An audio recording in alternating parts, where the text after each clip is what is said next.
देवकीनंदन ठाकुर जी, सावन का पवित्र महीना शुरू होने वाला है। गाइडलाइन भी सरकार की तरफ से आ गई है, लेकिन इसके साथ ही विवाद भी गहरा गया है। फिर से वही विवाद घूम कर आ गया है कि भाई नाम हम क्यों बताएं, उस रूट पर दुकानों में हम नाम क्यों बताएं, खुले में मांस की बिक्री कि भाई रोटी रोजगार का सवाल है उनका। प्रत्युष जी, इस मैटर पे हम लोग कई बार डिस्कस कर चुके हैं और बार बार एक ही विषय पे पिछले श्रावण में भी ये डिस्कस हुआ, बार बार यही डिस्कस हुआ। ये बिल्कुल भी शोभनीय नहीं है। मैं ऐसा मानता हूं कि जब हम नहीं चाहते हैं कि तुम्हारी पूजा में हम डिस्टर्ब करें, फिर तुम क्यों चाहते हो कि हमारी पूजा में डिस्टर्ब हो। अब आप कहेंगे, मेरा सीधा सा है, व्यक्ति गंगा से गंगा जल लेके आता है। रामचरितमानस में लिखा है, जो गंगा जल आन चढ़ावे सो सायुज भक्ति मुक्ति नर पावे। जो गंगा जल लाकर गंगा पैदल चल के मेरे ऊपर जल चढ़ाएगा, राम जी कह रहे हैं शंकर भगवान पे जल चढ़ाएगा, वो भगवान की सायुज्य भक्ति को प्राप्त करेगा। अब उस किसी भी व्रत करने में, किसी भी तप करने में सबसे ज़्यादा उसमें जो महत्वपूर्ण है वो है पवित्रता। और उसमें पवित्रता, भोजन की पवित्रता होनी चाहिए, उसमें विचारों की पवित्रता होनी चाहिए, उसमें ये सब पवित्रता होंगी तो वो कार्य सिद्ध होगा जो वो करना चाहता है, गंगा जल लाके चढ़ाना चाहता है। और वेद में कहते हैं, आहार शुद्ध हो तो सत्य शुद्धि। अगर आहार शुद्ध होगा तो सब कुछ शुद्ध होगा। आहार कहते हैं ना कि जैसा खाओगे अन्न वैसा होगा मन। तो जब आहार अशुद्ध हो जाएगा तो फिर वो कार्य भी अशुद्ध हो जाएगा। अब वो क्यों ऐसा लगता है कि वो अशुद्ध ही कर देंगे? भाई आपको कहीं से आशा है कि वो शुद्ध भी कर सकते हैं?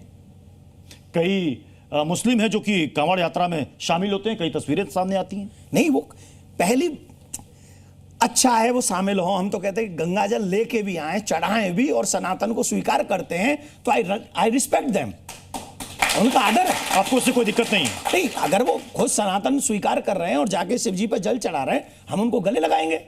लेकिन मैं कावड़ चढ़ा रहा हूं और तुम मुझे जबरदस्ती भोजन करा रहे हो, या फिर अपने नाम छिपा कर जो भोजन करा, मैं तो कह रहा हूं नाम लिख लो ना, जिसे खाना होगा वो आके खाए, कोई बुराई तो नहीं है।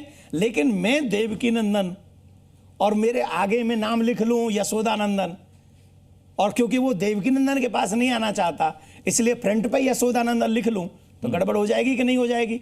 तो ये धोखाधड़ी नहीं होनी चाहिए। आपके ढाबा हैं, आप ढाबा रखिए, आप मालिक हैं, आप मालिक रहिए, लेकिन सनातनियों के भोजन में कहीं भी वो ऐसा नहीं होना चाहिए कि मिलावट हो जाए, या सनातनियों को पता न हो कि वो किसके यहाँ भोजन कर रहे हैं, तो उनका पूरा 105 किलोमीटर पैदल चलना, 150 किलोमीटर पैदल चलना, चल के देखो ना, आपसे मॉर्निंग वॉक नहीं होती 5 किलोमीटर।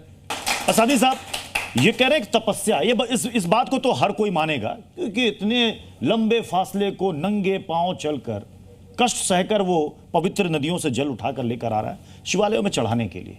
अगर उस बीच अगर कुछ पवित्रता में थोड़ी सी भी अगर आंच आ जाए, अशुद्ध हो जाए, तो फिर तो उसका मतलब जो एक तपस्या है वही खत्म हो जाएगी। फिर बहुत अच्छी बात है, सदियों पुरानी परंपरा हिंदुस्तान की हमारी, जल लाते हैं, जल शिव जी पे चढ़ाते हैं लाके। कोई कभी किसी ने ऐतराज नहीं किया इसका। हिंदू, मुसलमान, सिख, ईसाई सब जगह शिविर लगा के खान पान का, उनकी सेवा करने का अवसर उनको प्राप्त होता है, तो इस पर किसी को क्यों आलोचना करनी चाहिए भाई? हाँ, सवाल ये देवकी नंदन जी का मैं बिल्कुल समर्थन करता हूँ। कोई ढाबा अगर मुसलमान है तो वो मुसलमान शनाख्त रखे, हमें कोई इतराज नहीं। रहा सवाल कि खुले में गोश्त बिकता है, मांस बिकता है, हम भी उसके खिलाफ हैं। खुले में मांस नहीं बिकना चाहिए, दुकानों के अंदर रखना चाहिए।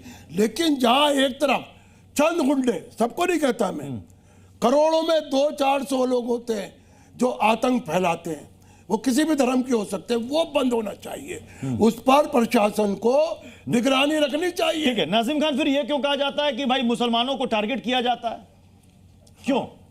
ये तो जब आस्था का सवाल है तो इसमें तो किसी को नहीं कहा जा रहा है कि मुसलमानों को कि भाई आप आइए जबरन इसमें शामिल होइए।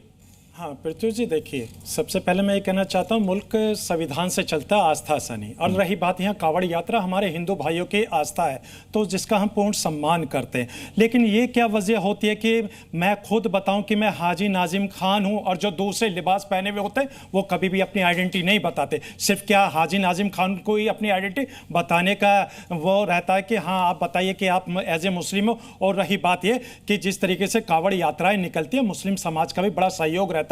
हाजी नाजिम में और अनेक मुस्लिम समाज अपने कावड़ यात्रियों को फल वितरित करते हैं, लेकिन वो कभी नहीं पूछते कि भी हाँ आप मुस्लिम हो, क्योंकि हमारे लिबास हमारी टोपी से वो पहचानते हैं कि हाँ मुस्लिम है। लेकिन ये क्या बात होगी कि भी अगर आपके ढाबे हैं तो आप अपना नाम बताइए, ठीक है हम सरकार की गाइडलाइन का पालन करते हैं, हम अपना नाम बताते हैं कि हमारा नाम बाकायदा लिखा हुआ है। लेकिन ये बता दीजिए जो फलों पे जो और भी ठेली वगैरह रहती है वहां पर एक धार्मिक लिबास पहन के, क्या वो कभी अपना नाम नहीं बताते? वो सिर्फ ये कहते हैं देवकी नंदन साहब कि हमने जो लिबास पहना है वही हमारी अपनी आइडेंटिटी। क्या होती है भारत के अंदर सिर्फ आइडेंटिटी बताने का सिर्फ ये कह रहे हैं कि केवल मुसलमान ही अपनी आइडेंटिटी क्यों बताए, ये इनका सवाल है। बहुत वाजिब है।